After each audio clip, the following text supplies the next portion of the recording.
नमस्कार। कार्यक्रम खास मुलाकात में आपका बहुत बहुत स्वागत है। और ख़ास मुलाकात में हमारे साथ छत्तीसगढ़ कांग्रेस के एक ऐसे युवा नेता हैं जो विधायक तो हैं ही, लेकिन और विधायक भी वो बड़े धूमधाम से बने क्योंकि भारतीय जनता पार्टी के एक ऐसे दिग्गज नेता को उन्होंने चुनाव में हराया जिनकी परवाज़ राजनीति में बहुत गहरी रही है, परंपरा से रही है। और ये माना भी जाता था कि उनको हराना असंभव नहीं तो कठिन तो बहुत है, लेकिन उन्होंने इस कठिन काम को कर दिखाया। बड़ी उसकी चर्चा भी रही राजनीतिक हलकों में, पहले भी, चुनाव लड़ने के पहले भी और चुनाव के बाद भी। वो एक शिक्षाविद, आप कह सकते हैं कि परंपरा से वो राजनीति में आने वाला चेहरा नहीं है, लेकिन इतना ज़रूर है कि वो एक निश्चलता की राजनीति का दावा भी करते हैं और उनके समर्थक और अनुयायी मानते हैं कि वो इसको लेकर आगे भी बढ़ते हैं। हालांकि राजनीति की राहें इतनी कटीली और कांटों से भरी हैं कि कई बार उनका यही स्वभाव, जैसा हरिवंश राय बच्चन की एक कविता है कि मैं छिपाना जानता तो जग मुझे साधु समझता, शत्रु मेरा बन गया है छल रहित व्यवहार मेरा। ये चीज़ उनके साथ भी होती है, लेकिन राजनीति की सीढ़ियाँ चढ़ते चढ़ते वो समझ रहे हैं कि कहाँ आपको कीमत चुकानी होती है और कहाँ आपको मुस्कुरा कर आगे बढ़ना होता है। और यही वो सबक हैं जो राजनीति में हर युवा राजनेता सीखता है। वो जिस सीट से आते हैं वो सीट कोई आसान सीट नहीं रही है, काफ़ी टफ सीट मानी जाती है बिलासपुर डिवीज़न की, लेकिन उस सीट को उन्होंने बहुत अच्छे से होल्ड किया है।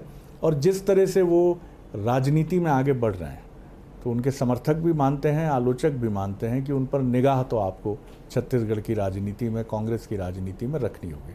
तो मुलाकात करिए, मेरे साथ हैं कांग्रेस के युवा विधायक शैलेश पांडे जी। बहुत स्वागत करता हूँ शैलेश जी। नमस्कार सर। शरद जी, सबसे पहले आपको प्रणाम करता हूँ। जी धन्यवाद। गुरु मानता हूँ।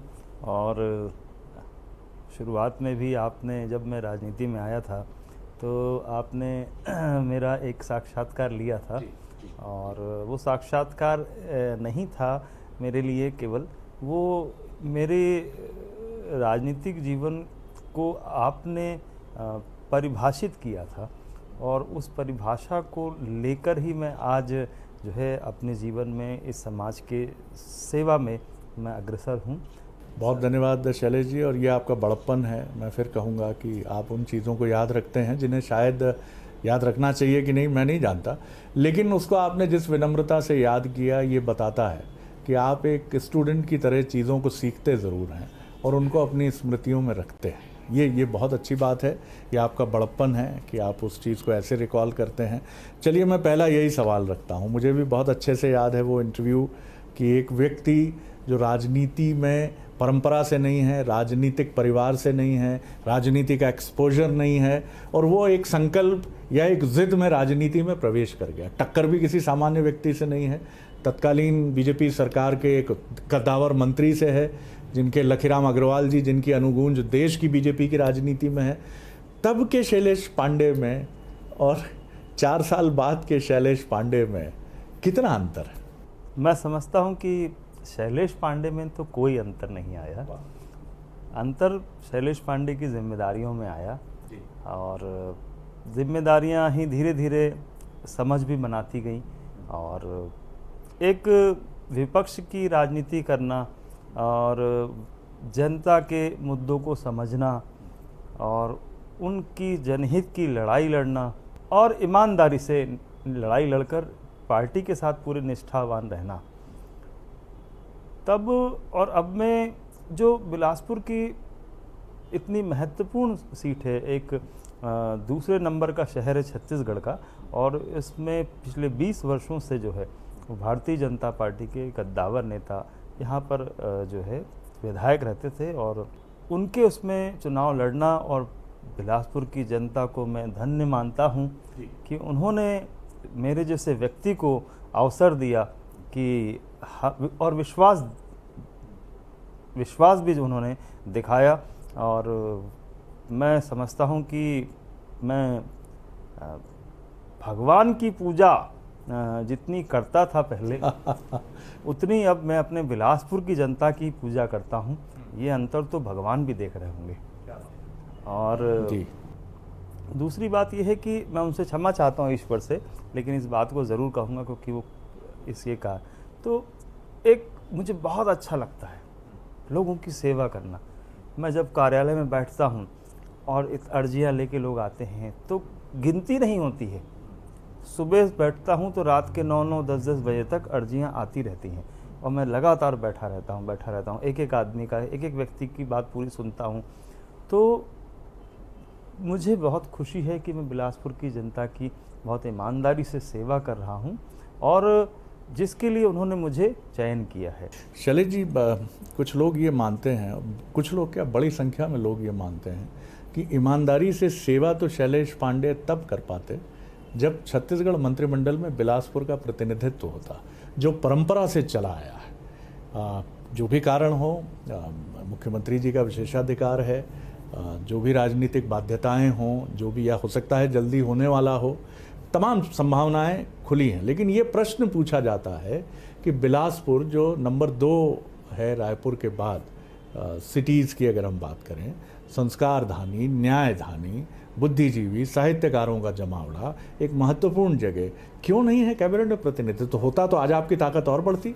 15 साल जो मंत्री थे छत्तीसगढ़ सरकार में बिलासपुर से, मैं समझता हूँ उन्होंने 15 साल में वो नहीं किया कर पाए बिलासपुर के लिए जो मैं पिछले 2.5 साल में जब विधायक रहते हुए करके दिखा दिया जी। तो मैं समझता हूँ कि मंत्री होना जरूरी नहीं है, ज़रूरी है लड़ाई करना, ज़रूरी है अपने शहर के हितों की लड़ाई रख करना, सड़क से लेकर सदन तक लड़ना और अपने शहर के विकास के लिए हर संभव प्रयास करना। तो मैंने इस चीज़ को माना कि जो मंत्री होते हैं वो उनके पास पावर ज़्यादा होती है, स्वाभाविक सी बात है, और अधिकार ज़्यादा होते हैं। तो बिलासपुर की जो आवश्यकताएं थी एक्चुअली, उसके लिए यह ज़रूरी नहीं था कि मंत्री होना जरूरी थे, वो ज़रूरी था कि वो आवश्यकताएं पूरी हों, और उसको लेकर मैंने टारगेट रह के काम किया। और शुरू से, पहले दिन से जो बिलासपुर की जनता ने जो विश्वास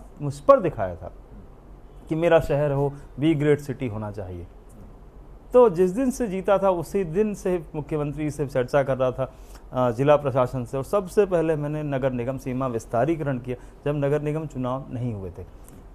और मुख्यमंत्री जी को लगा कि नहीं, चुनाव ना लेट हो जाए इसके कारण, क्योंकि परिसीमन होता है उसके बाद, तो परिसीमन भी करवा लिया। और फिर मैंने कहा नहीं, हम जीतेंगे भी मुख्यमंत्री जी, आप बनाइए मेरे शहर को बी ग्रेड सिटी। तो उन्होंने मुझ पर विश्वास दिखाया और पूरे इस बिलासपुर विपक्ष के विधायक हैं यहाँ पर, उसके बाद में लड़ाई करके उनसे लड़ा, उनको मनाया कि नहीं हमारे विकास, और हमने लगभग 16-18 गाँव, ग्राम पंचायतों को, कुछ नगर पंचायत नगर पालिका को जोड़ा।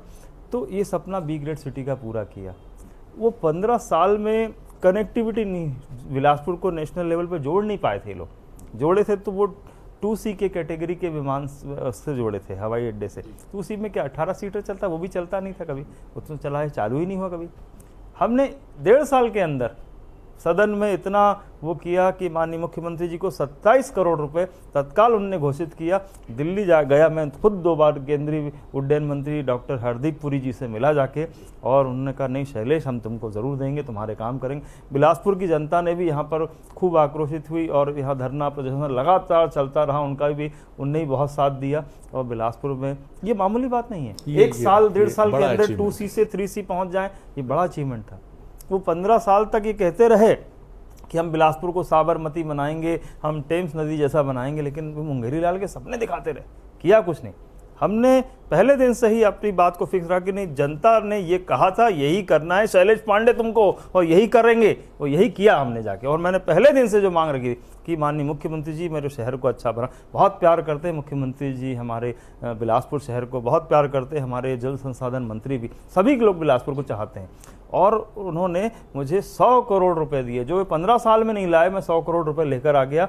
और मैंने बैराज शिव घाट का, पचरी घाट के 2 बड़े बैराज, जिससे 12 महीना अरपा में पानी रहे, ये मैंने काम किया। साथ ही साथ जो स्मार्ट सिटी का काम चल रहा था उसको एक अच्छा डेवलप कर रहे थे हम लोग, उसके लिए भी हमने जो है वो 4 लेन सड़क नदी के इस तरफ और इस तरफ दोनों तरफ, तो इतना सुंदर बन जाएगा। जो एक्चुअली में ये राजनीति है, लोग इसमें जनता का उपयोग करके उनको सीढ़ी बनाकर मंत्री पद और पता नहीं कहाँ जाना चाहते हैं। सेवा करना एक्चुअली जरूरी है, विकास करना जरूरी है। वो योजनाएं लाओ जो जनता की जरूरत है, वो काम करो जो बिलासपुर शहर के लिए जरूरी है।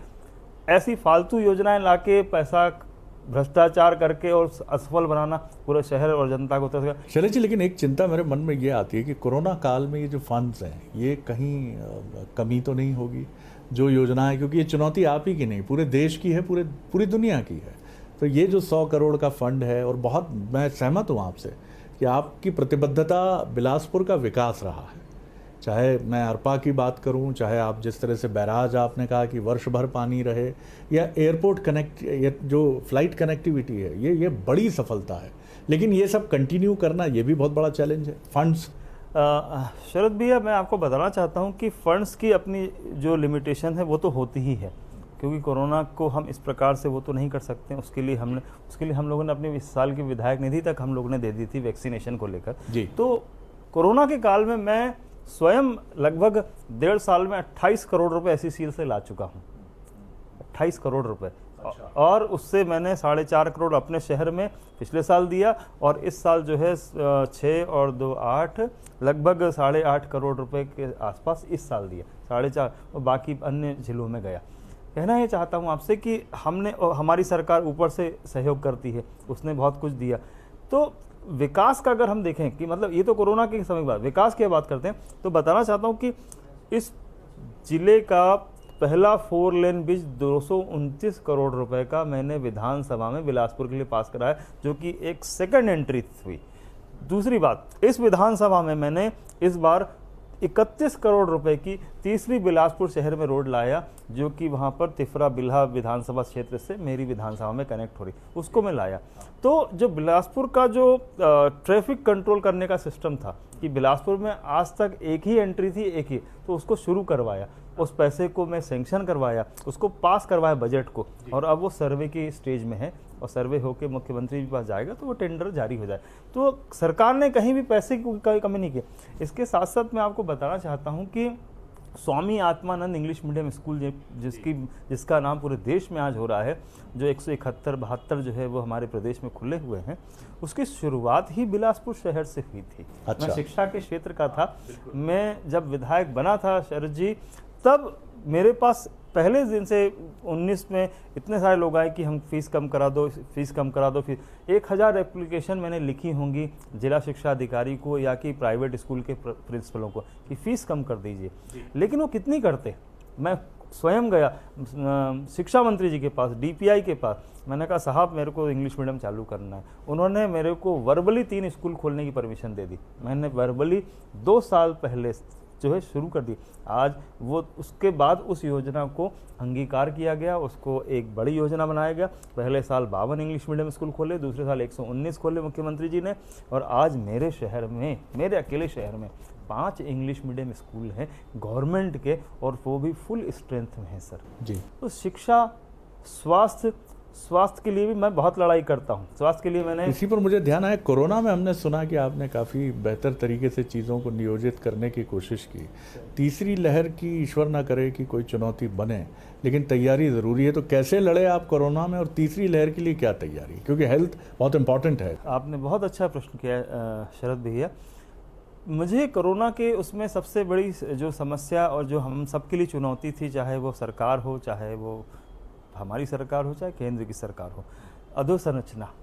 क्योंकि स्वास्थ्य, ये कोरोना की इस महामारी में ऑक्सीजनेटेड बेड चाहिए, ऑक्सीजन्स चाहिए, ऑक्सीजन सिलेंडर्स चाहिए, हमारे पास क्रायोजेनिक सिलेंडर्स चाहिए, क्रायोजेनिक प्लांट चाहिए, उसके बाद ICUs चाहिए, HDUs चाहिए। देन उसके बाद चैलेंजिंग है मेडिसिन से कि हमें रेमडेसिविर, टोसिलिजुमेब, एक्टेमरा इंजेक्शन की मारामारी, कहीं रेमडेसिविर की मारामारी, कहीं पर के बहुत सारी चीज़ें।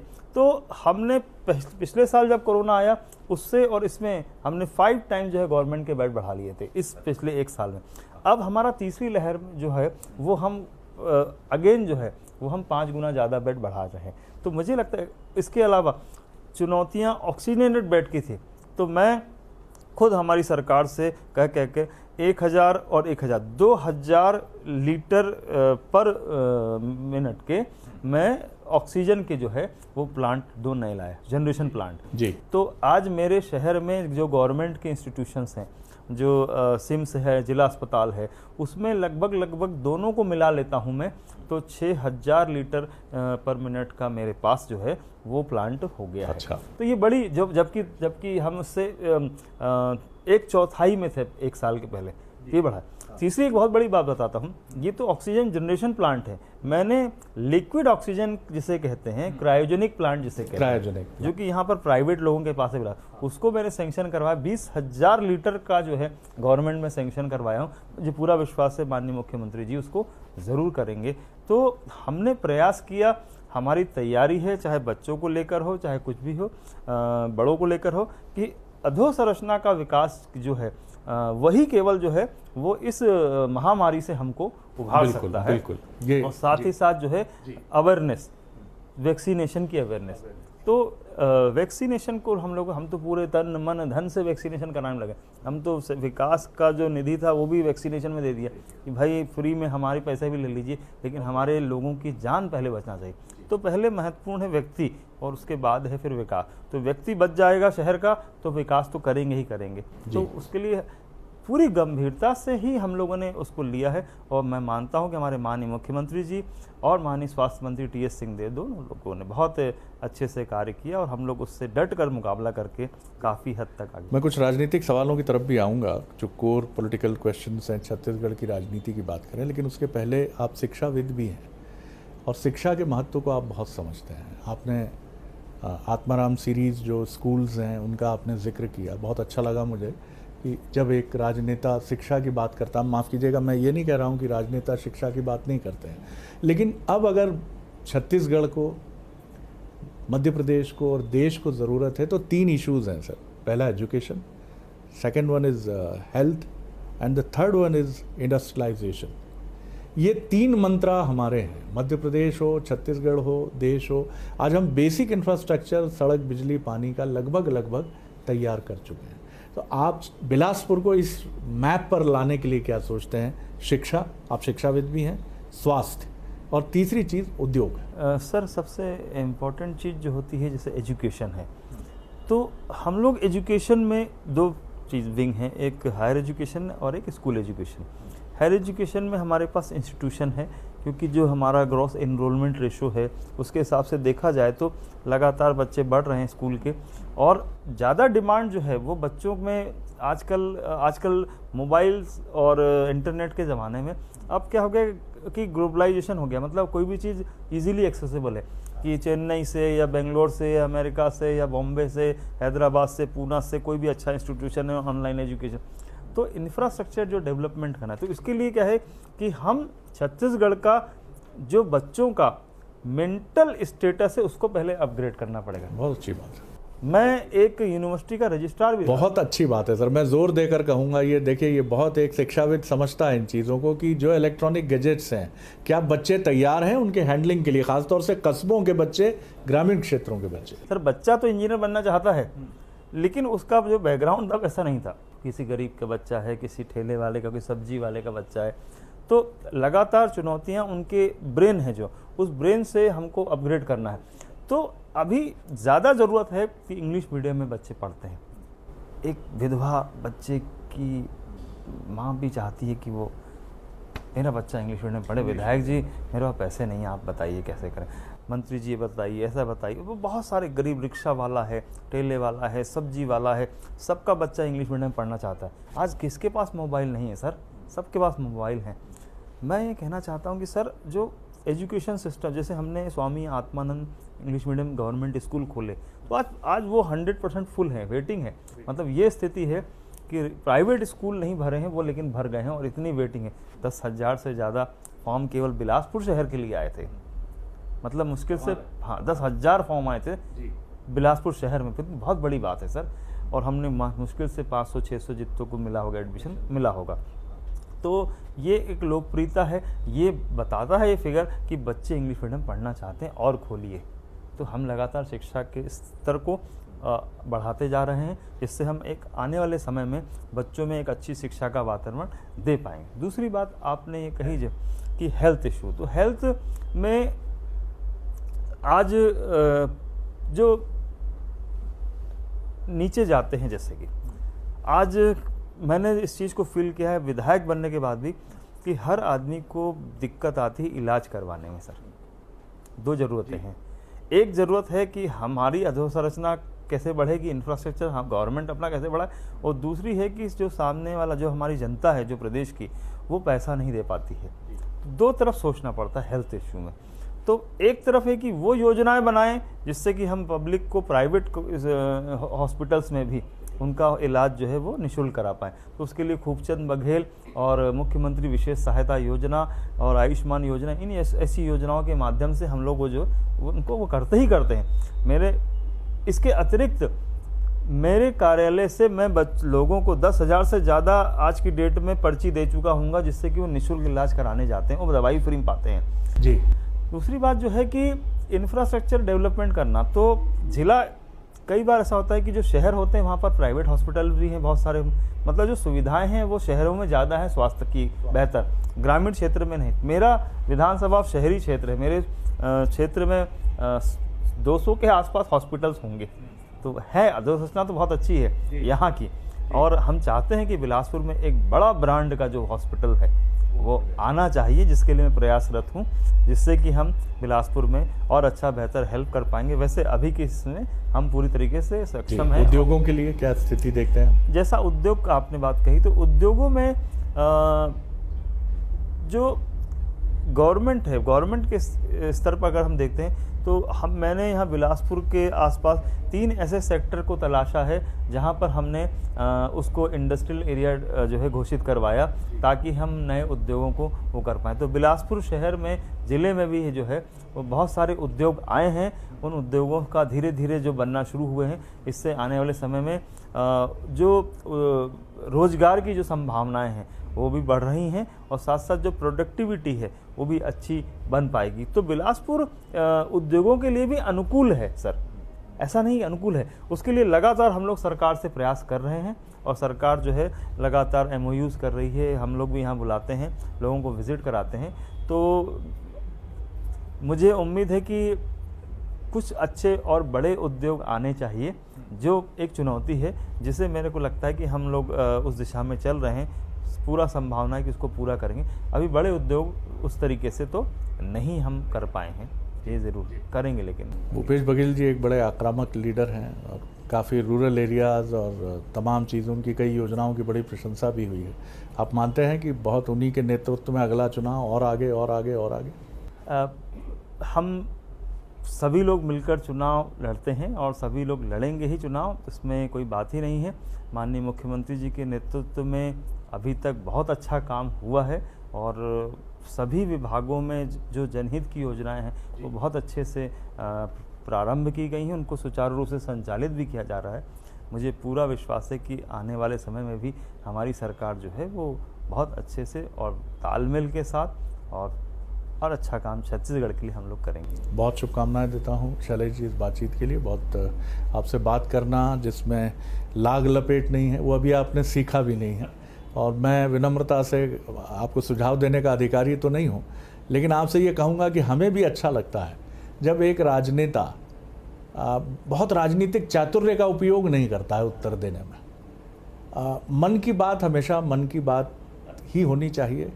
हाँ, विवशताएँ आपकी भी हैं, हम सबकी होती हैं, कुछ मुद्दे कुछ बातें, लेकिन जितनी आपने जिस तरीके से बात की है, मुझे अच्छा लगा कि 4-5 साल पहले जब आपसे बात हुई थी तब से और अब के शैलेश पांडे में बहुत अंतर नहीं है, और ईश्वर करे कि आगे भी ना हो, क्योंकि आपका डिवोशन जनता और ईश्वर दोनों के प्रति होगा, क्योंकि जनता ही ईश्वर है, ईश्वर ही जनता है, दोनों एक दूसरे के पर्याय हैं।